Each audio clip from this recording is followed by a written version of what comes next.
Good to be back. Good to be back. Today we talk about strategy number 18 from the 33 Strategies of War by Robert Greene. This strategy is called expose and attack your opponent's soft flank, the turning strategy.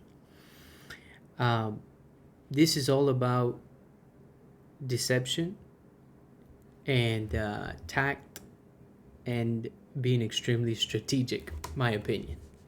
It's it's um, it's finding out the weak side, which is the flank, the side.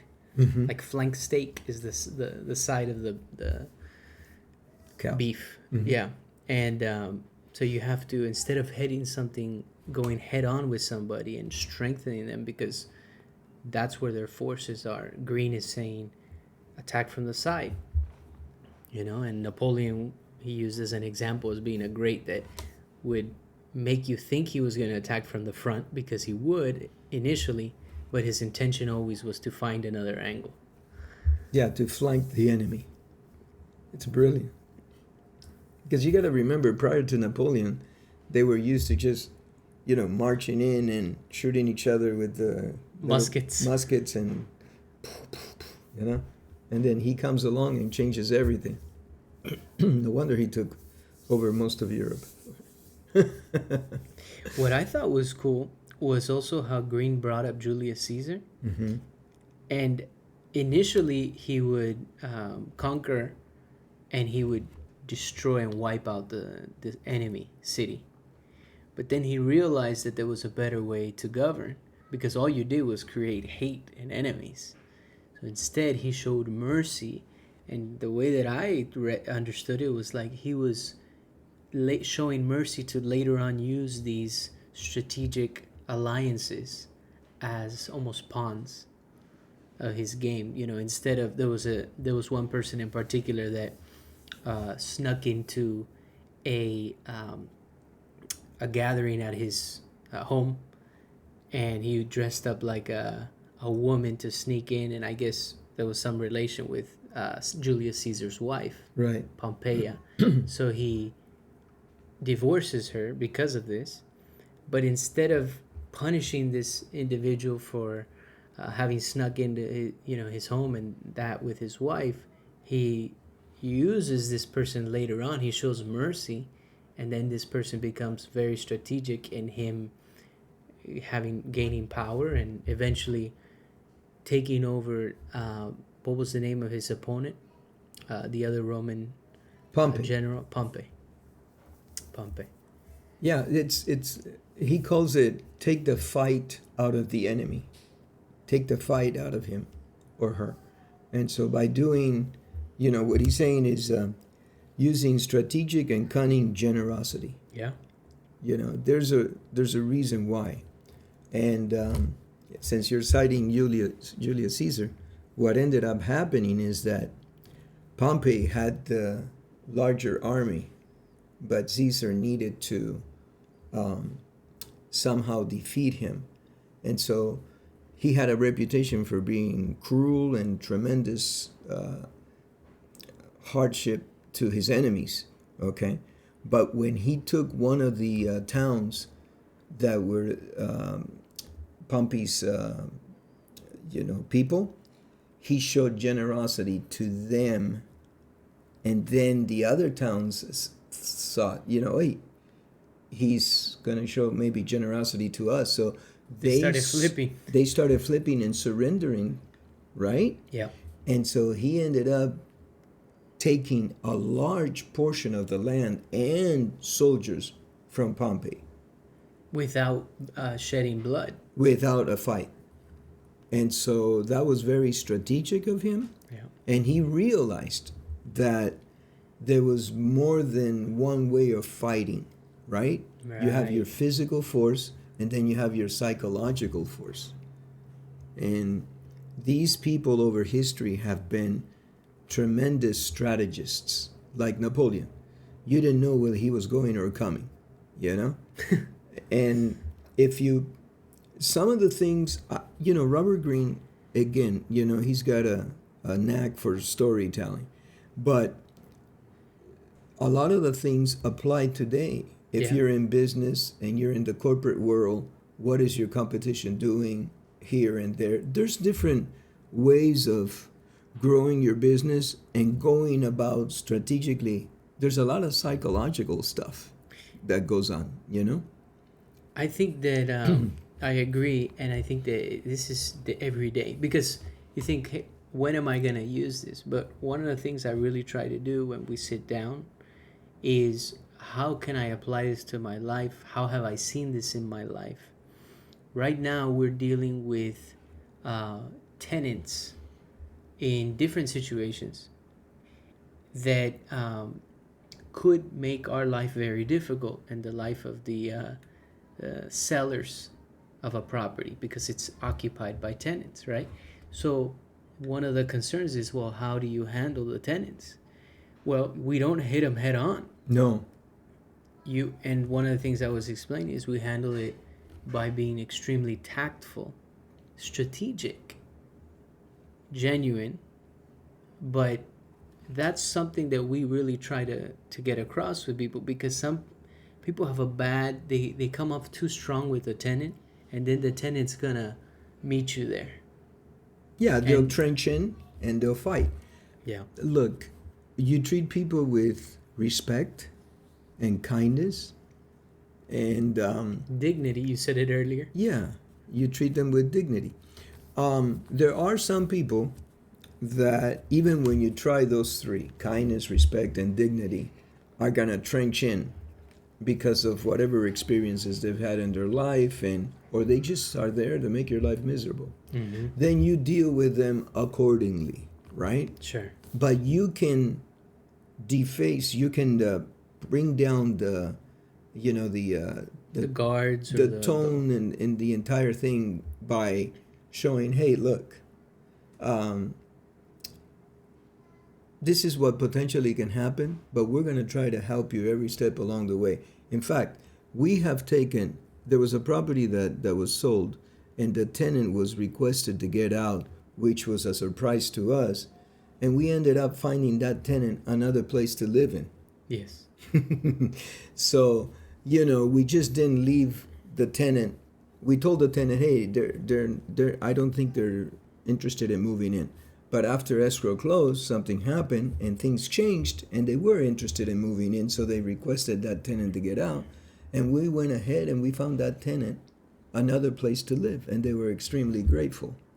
Yeah, I think that's what it's all about, man. I mean, yeah. Yeah, in our business, in real estate, especially when it's tenant occupied property, they can make it very difficult for everybody, for a buyer, a seller, an agent, if they don't want to cooperate. Right.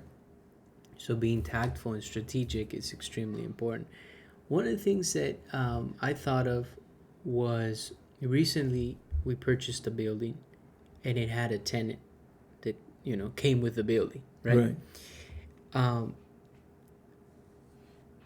Because this tenant's lease had expired, and because the rules of the city and whatnot, we were able to ask that tenant to move out fairly quickly and do all these things. But we didn't. We gave that tenant the opportunity. Okay, so we would have been able to do that. We would have been able to. But we did not do that. We didn't. And so we were going to give the tenant every possibility to stay. And that's one thing you've mentioned multiple times, is that when you have the opportunity to, let's say, crush someone, let's say in this situation, it would have been just kick them out, right? When you have the opportunity to crush someone, how you act in those situations is a testament. Shows your true colors and your character. Absolutely. And I think that when you have an opportunity to override or overrun, step on somebody, if you take it to heart and you treat that person with kindness and respect, and dignity, it shows your character, your true character, and I think it allows you to grow as a human being. in a sense that, everybody wants the same thing, Mike. Every single person on earth wants to, I think, to take care of their family. For the most part, yeah. For the most part, just have a future, succeed, and see their children grow up and be healthy and prosperous members of society. I think everybody has that kind of mentality. So if you can identify a common point with your opponent, I don't want to call a tenant an enemy because they're not, but they can become one. It can become one. But at least you have the common ground that we're both humans. Everybody, humanity, Yeah. And so, my God, you see it in nature, in the wild, There was I'm on social media way too much. Well, in for nature, my own there is no mercy. Well, the other day I saw an elephant taking an elk or a little deer out of a river. She was drowning. Okay. And the elephant went over there and with its trunk took the little deer out of there. Had he not done that, or she elephant, he elephant, whatever, right? That small deer would have drowned. Okay. And so the elephant took the deer out of the lake. And, call it what you may, I kind of thought she hung around for a moment like to say thank you and then bolted out of there because there's a tiger that's going to eat her if she stays there too long, because reality sinks in, hey, survival of the fittest. Right. But it was a moment that showed kindness. And you see that all the time. I saw a duck the other day feeding some fish. He actually got food and fed the fish that were in there, and the fish were eating, and the duck was feeding them. It's crazy stuff. You might think I'm crazy, and maybe I am. Maybe there is that in nature, To a certain extent, Yeah. And then they go back to their reality, which is they have to eat to survive. And we go back to our reality, which we need to put food on the table too. So in order to do that, you need to make money. And in order to make money, you need to compete. And you try to do the best against your opponents. Yeah. And make the best person win. But what Greene is saying is that, like Julius Caesar, wiping the person out, stepping on them, or, not showing, let's say, mercy is not always the best thing. No. And I thought that was cool because that applies to business. Because in business, it's about relationships. And if you can cultivate good relationships, hey, sometimes things don't always work out as planned. Sometimes, especially during a deal, a transaction, an escrow in our world, it can get pretty tense between, let's say, the seller and a buyer and the agents involved. It could get tense. But how do you use this strategy to make it smooth as possible and keep a relationship going, so that if one day you run into that person on the street, you can say hello. It's not, I don't want to ever see them again. I think it's possible. It is possible. Yeah. And actually, that's something that, I live by. I wanted to result. Okay, so you cannot be afraid of confrontation, because there is one of the strategies or one of the laws, I don't remember right now, that said, a soldier needs to unsheath its sword every now and then. Yeah. Right? Because a soldier that does not unsheath its sword, the sword will become frozen in the sheath, right? Mm-hmm. And so you try to pull it out and you're not going to be able to because you haven't done it in a long time.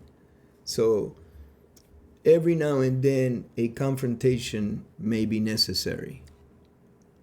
In the same story, it says a samurai that constantly has his sword unsheathed is not perceived as a threat, because everything is an attack. It's not, you're not a threat either. Exactly. The most dangerous samurai is the one that isn't afraid to confront. Right. But tries every other way too. When necessary, yeah. Absolutely, yeah. And in fact, Greene is saying here, attacking your opponent head on It's not a good thing. Not always. I mean, if you're super strong and you know you're stronger than your opponent, maybe. But you never know what can happen. I've seen guys that are 5'6", 5'7", knock out guys that are 6'2", because they just packed a punch, and all they need to do is get in there and throw one punch, and they go up flying, or they have some technique that they can use, like Aikido or whatever it is. What is the other one? Jiu-jitsu. Jiu-jitsu. Yeah. Take them out at the knees, right? Because we had a strategy right now that said the joints are the weakest points in your opponent, right? Right. And think about it. We're talking about hundreds of years of fighting where they would meet in a terrain. If you flank them, okay, no matter how organized and how battle-tested those soldiers were, they still had to turn. Right. And when you're trying to turn 300 people, or you're trying to turn 200 people in a battlefield because they're being surprised by a side attack, just picture that for a second. The amount of time that you lose in that turn, and when you turn, you still have people attacking you from the front, but now you have people attacking you from the side, and in the process of turning, okay, 300 people, they don't just all go, tension, and everybody turns and attacks the flank. That doesn't happen. Not when you have your sword out and you're fighting somebody and you see that, somebody's coming at you from the side. So it was definitely a brutal, deadly blow. Okay? So that was back then. So a lot of people would argue, hey, that's not going to happen today. The wars today are fought differently. But I think the wars today are won in the war room, psychologically and strategically. It's very interesting. You can get into all. Yeah. But the chapter is brilliant. Yeah. Another thing I thought was cool is from the I Ching. How he brings up that wild boar. That the wild boar, the tusks are extremely dangerous. However, if the nature of that boar is changed, they're no longer a threat. And I thought, man, that's like, I don't know when the I Ching was written. I think it's a compilation. Let's look this up real quick. But there's some wisdom in there that is... Are you kidding? It just stands the test of time? The test of time. The I Ching is from the... it's a book of changes. It says here that the I Ching was originally a divination manual in the Western Zhou period, 1000 to 750 BC. It was published in the 9th century BC. But just think about that. The wild boar's tusks are extremely dangerous, of course.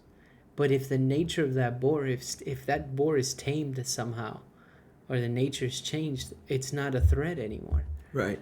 And so there's no fight, like you mentioned earlier, that Greene mentions, right? Like you take the fight out of the enemy, out of the opponent, by strategic kindness. And like we have a family member that has a dog that had the most fight I've ever seen in a dog. It got attacked by coyotes, 4 coyotes, and it survived. Yeah. And then this dog is neutered. The character of that dog completely changed.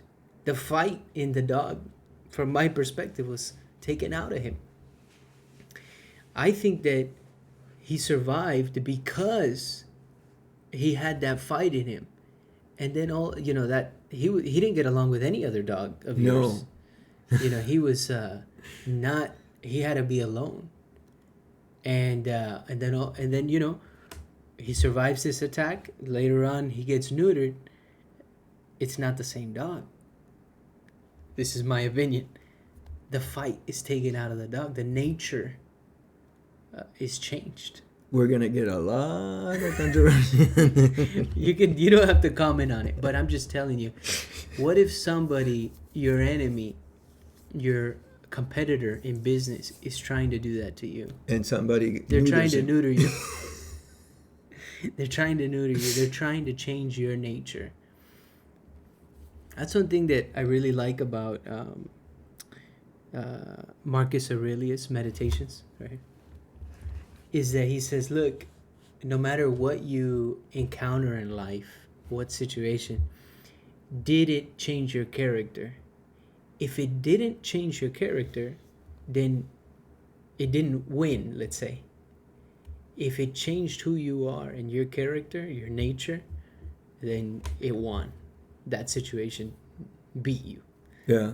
And I think about that sometimes because, especially with people who are passive aggressive or rude and people that are confrontational, are you changing who you are to deal with these people, and you become bitter?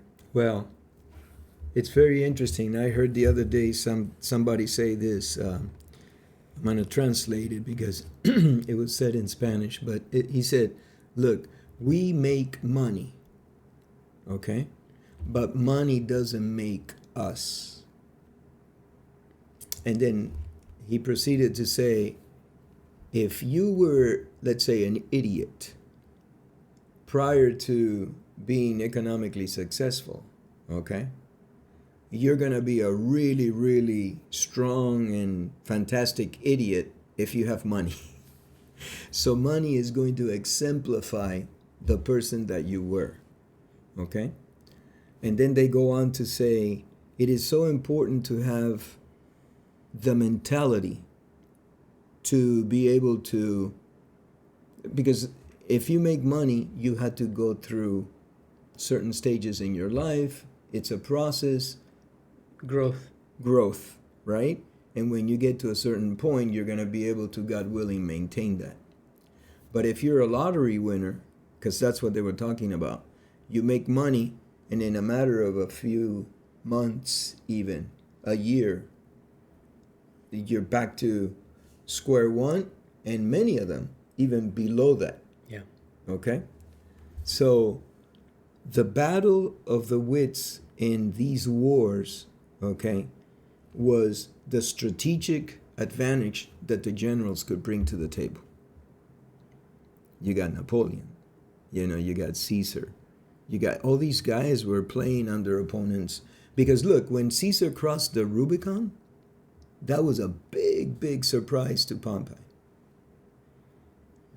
And that created the civil war that started their fighting, right? So he wasn't expecting that. And Caesar did it, and he knew his moves. It's like playing chess, like you talk about a lot. So, you have to be ready. You have to be ready. And yeah. the preparation and the road you travel, all of that has an influence in preparing you to who you become. And, you fight, you confront, and you flank the enemy, and then hopefully you're successful, Yeah. It's different, of course. We're talking business, and these people were fighting for their lives, right? But a lot of the strategies can be applied today, because I was one of the incredulous ones that didn't believe. I didn't believe until I started reading Robert Greene, because I'm thinking, You didn't believe what? I didn't believe that some of these strategies could be applied today in business. But they can. Because if you take the physicality out of it, that we're in a terrain and we got muskets, we're also fighting today in the corporate world. Who's taking over what and what's the strategy? It's tremendous, and with the corporate world is brutal. It's ugly. It's brutal. It's brutal. Greene is saying mirror, flatter, lower their defenses. It's deception. Correct. It's deception. Signs of generosity, calculated, strategic signs of generosity. But think about it. This is being done to you. I don't know that, let's say you want to live your life like this, but it's the reality. This is being done to you. And you have to know, hey, am I getting flanked right now? How do I defend myself from a sidekick? Well, you have to be on your toes, okay? And as time goes on, you learn from every experience.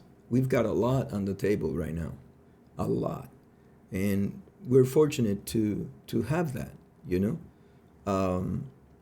And every situation needs to be handled differently.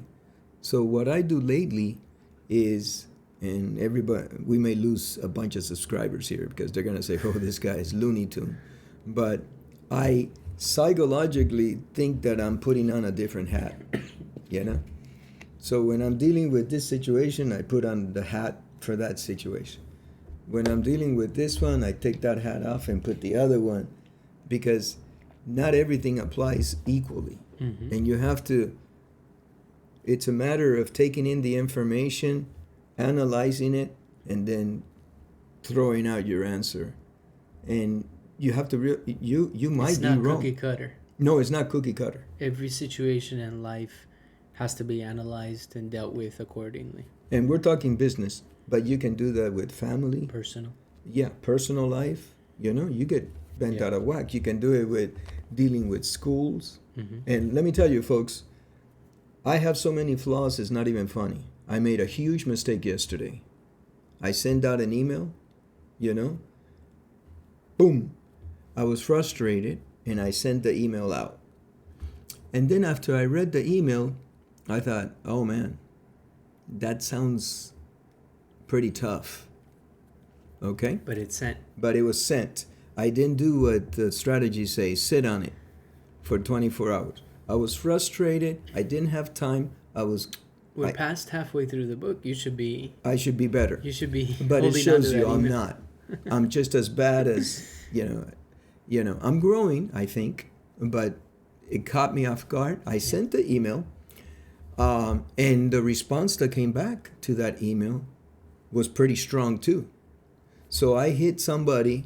And they met you. That they met me in the battlefield, right there in the center. And they said, well, if you did this and that, whatever, blah, blah, blah. So then, just to share with our audience, this morning, I sent out another email. And I'm telling you, I can prove this, folks. I'll show you the email. I started the email by saying, allow me to start this email by providing you with my apologies. I was frustrated because I couldn't do this, so I need help with this, blah, blah, blah. I haven't received the reply to that email, but that's how I started the email, and I think that will... So, yeah, you know, had you thought about it a little bit more, maybe you would have not sent such a strong email. Right. I wasn't disrespectful. I wasn't, I was just tough, right? I wasn't disrespectful. I didn't say anything improper or anything like that. I addressed the issue that was at hand as far as I saw it, and I was frustrated. So I went and sent it. Yeah, absolutely. If I would have waited 24 hours like Greene says, it would have been a better... Different because, words used. Yeah, because when I sent the second email, it didn't mean as much as when I was frustrated. The problem hasn't been resolved yet. Okay, but I brought it to everybody's attention. Or anyway, every action has an equal and opposite reaction. Newton's third law of motion. And I've noticed it, like if somebody comes off extremely strong with me, I need to, okay, I need to meet them a little bit. But I don't have to. That's the thing. It's emotional to maybe meet them and react extremely strong back. However, there's a more strategic and tactful way.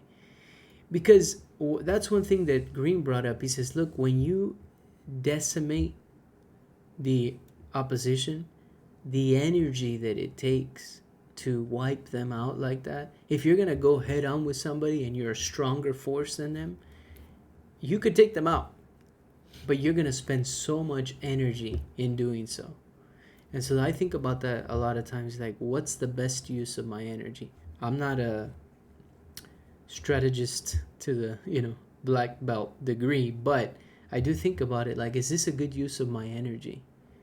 All right, they were rude, whatever, passive aggressive, but do I even want to let me focus my energy where I see a potential weakness of mine is that I'm so focused right now, singular focused, head on, that I can see that I may not see a flank attack.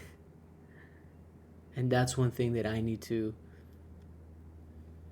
work on, because my focus is like a laser beam right now in building our business and serving, providing value, but could I be vulnerable from an angle? Okay. Well, I would say stay focused, and I'll keep an eye on the flank because I'm your partner. I'll like keep an that. eye on the flank. You stay focused. You go ahead and keep doing what you're doing. I'll keep an eye on the flank and the rear. Okay? So we have different positions in life. I'm 33 years older than you, right? How old are you now? 35. Yeah. I'm 31 years 31. older than you. Okay? So I'll keep an eye on the flank and the rear. You got it. All Thank right. you. Let's Well, keep moving forward. All we can do is play the best hand that you can with the cards that have been dealt to you by life. I don't want to get too philosophical either, but you have to look at the hand that you have and just play it. And remember, the best and most powerful hand doesn't necessarily win the game. It's how you play the hand that really truly counts. I love it. Yeah. We'll end with that. Thank you. Thank you.